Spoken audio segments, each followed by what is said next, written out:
we want to make this weekend. Okay. We are talking about mindset shifts I highly encourage you to make. Okay. Positive mindset nutrition shifts. So listen up.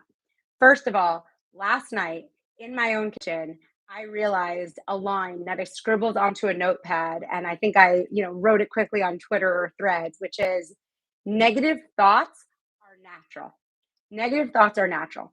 Everyone thinks I'm the most positive person ever.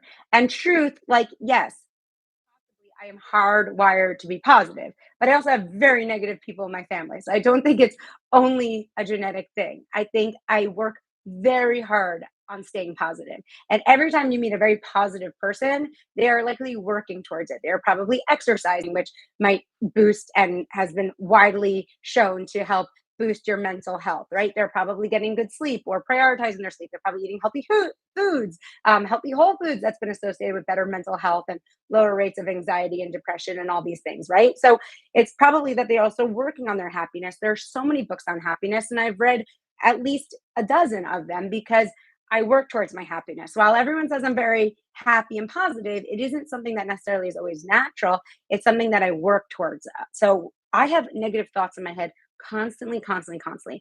Self sabotaging thoughts, negative thoughts, but I'm constantly reframing them. And I think that's really the point is like we have to constantly be reframing our negative thoughts to steer us in a more positive and productive way of thinking that can be so much more beneficial to our overall lives. And especially when it comes to weight loss, positive mindset, positive weight loss. So I want to give you a couple of examples of positive mindset shifts you can take that will lead to better outcomes in your health and specifically your weight and your overall nutrition. Okay. So I wrote a few of these down because we were just talking about them on one of my weight loss accountability calls, which are great, by the way. Highly recommend joining my weight loss accountability groups. I have a retreat coming up in June.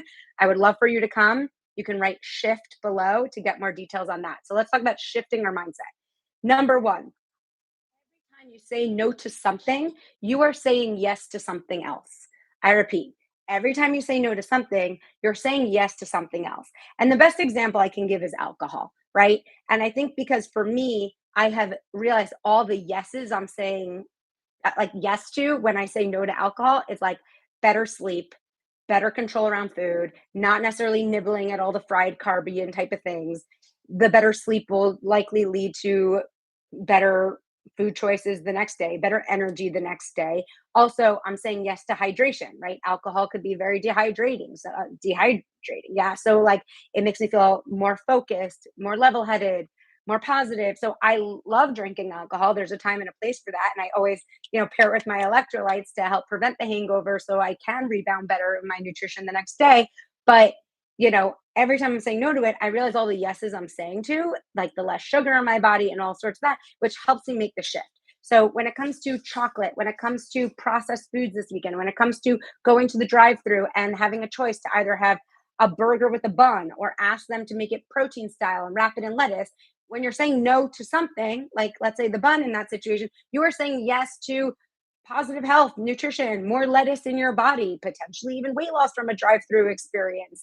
You know, you don't necessarily need the blood sugar elevation that might come with eating white bread, right? So like you're saying yes to potentially better energy, potentially better blood sugar stability. And a lot of people think it's not going to make me as full. Try it. You might find that a lettuce wrap burger makes you just as full. And maybe you're saying yes now to, you know, more wiggle room to enjoy those fries freely and not feel like, okay, now if I have the fries and the bun, I'm really going to slump my energy, right? So I think we always have to, and obviously you could eat a bun and you could still be healthy, and I'll always disclose that. But every time you're saying no to something, you are saying yes to something else, potentially much more powerful and beneficial to you in the long run. So even if you have a sweet tooth, you don't have to cut out all sweets. But if you know that every time you have a sweet, you crave more sweets, then when you pass on a sweet next time, you're actually not saying no to the sweet. You're actually saying yes to having less sugar cravings down the line in your day, and potentially yes to more healthy, wholesome, savory foods that are serving you better. So this is a shift that we have to make. Okay. So again, write shift below because my mind and body reset retreats are all about shifting you in a positive experience. And I would love if you could join me.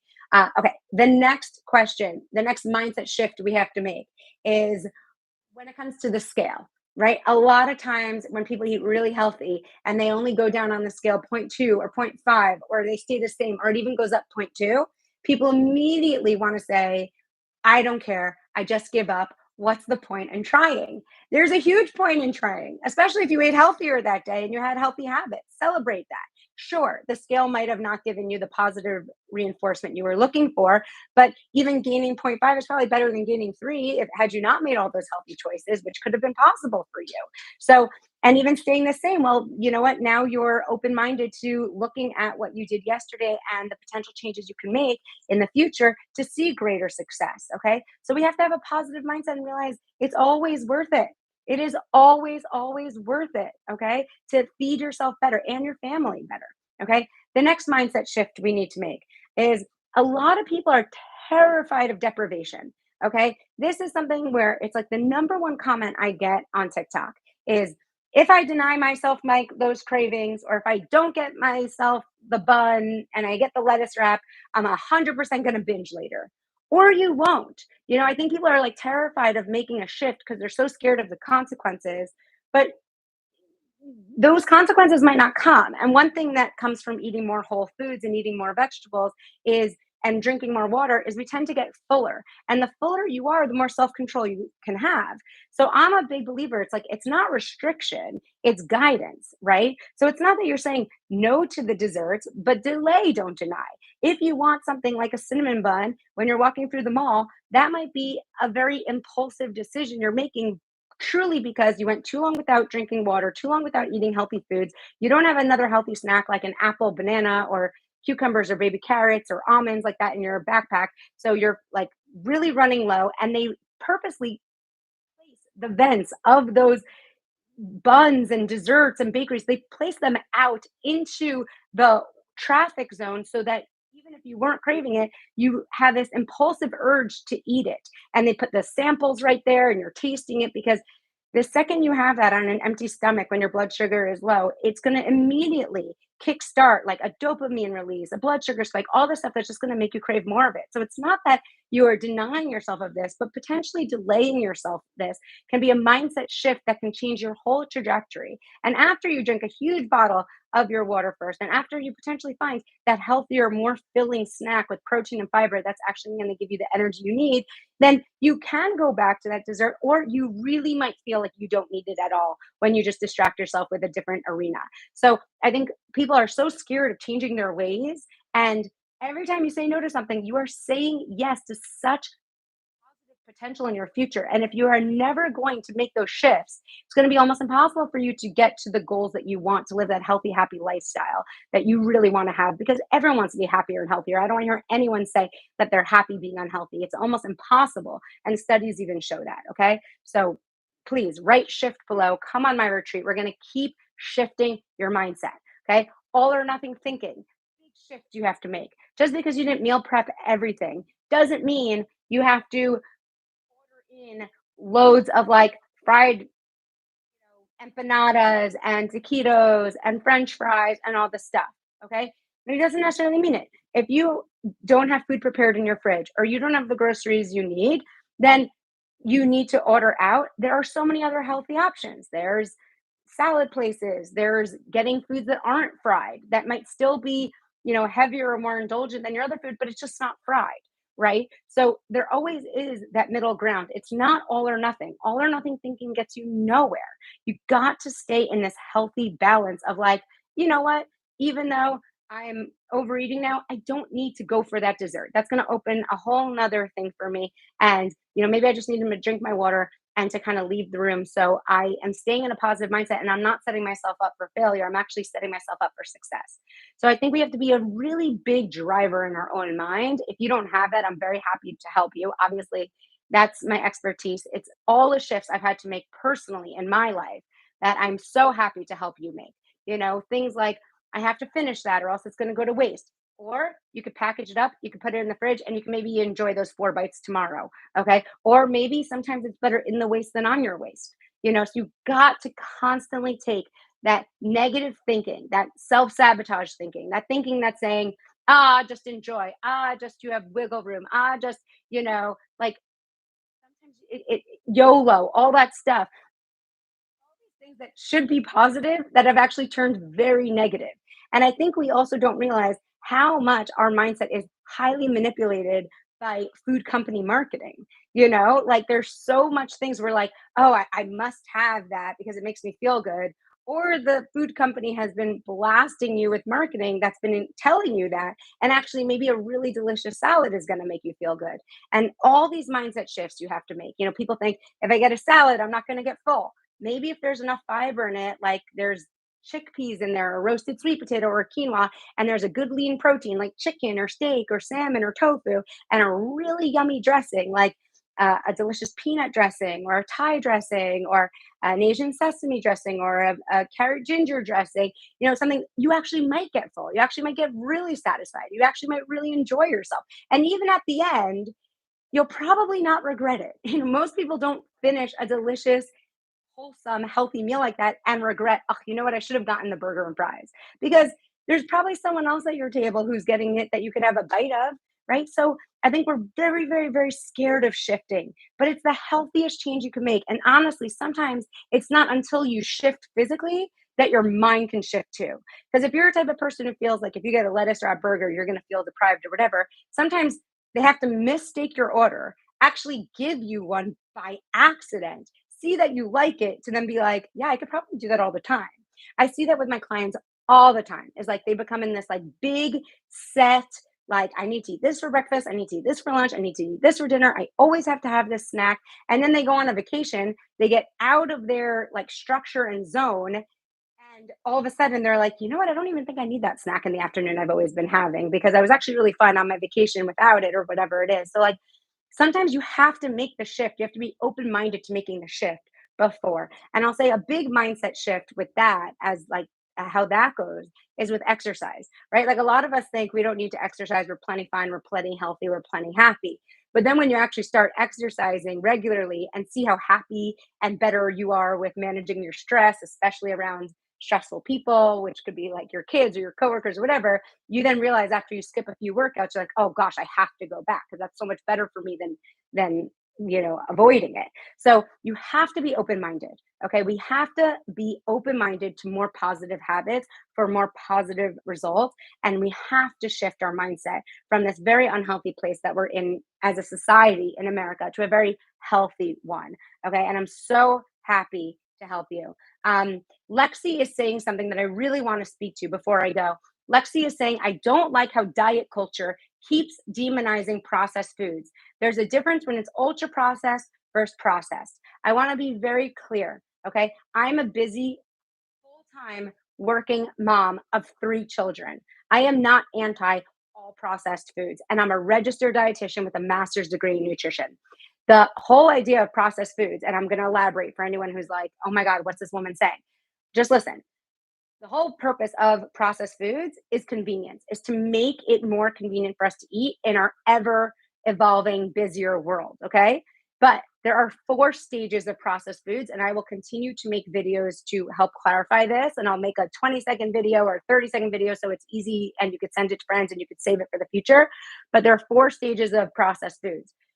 Step one is so minimally processed, it's literally taking broccoli and raspberries and strawberries from the field at peak ripeness and freezing them.